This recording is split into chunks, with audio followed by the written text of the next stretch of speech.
कैसन कैसन ने गाय हमारा के बोली अब के डिप्रेशन में आ गए भगवान कैसन कैसन दिन देखाए हमारा के बोली अब के तना दबाए पवने में चली हमारा बाराबादी में हमारा बाराबादी में।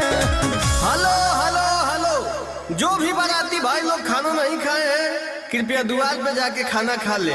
ए भाई हाँ ये गांव के हुआ। हाँ हाँ ये का करे के बा बोल अरे तो करे के का बा बरातिया है लियावा खाना खियावा। काहे भगवान तू कैसन दिन देखौलो हमरे के अरे जोरे मन रखो नी चलो चलो पतल लियावा। आज पतल चलावे के पराता हमारा अपने लभर के शादी में आज पतल चलावे के पराता हमारा अपने लभर के शादी में।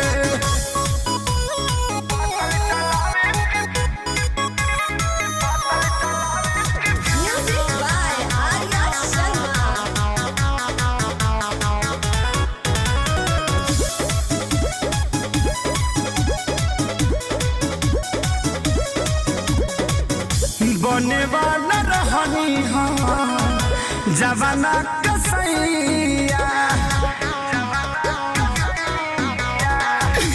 ई साला बुझता रे लड़की के भैया।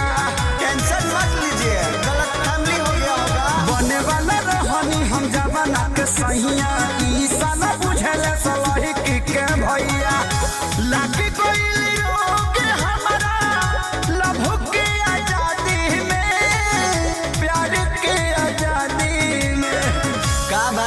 हमरा पतल में के पूरी खत्म हो गइल बा, तारा लौकत नहीं खे। लौकता जौन देर तोन खइबो।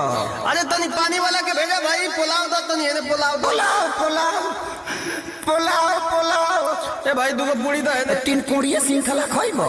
ई कौन आइटम है यार? आज पतल चलावे के पराता हमारा अपने लभर के शादी में आज पतल चलावे के पराता हमारा अपने लभर के शादी में।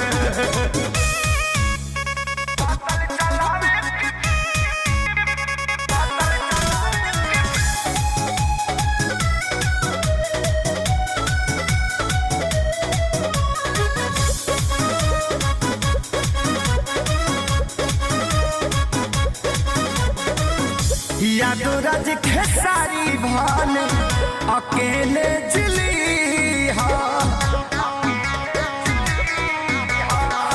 बगल वाला गाँव के लड़की सन के दिल नदी भैया एकरा अलावा कोनो ऑप्शन नहीं। यादो राज खेसारी अकेले जिली बगल गाँव के लड़की सन का दिल जानी दी फंस गई हम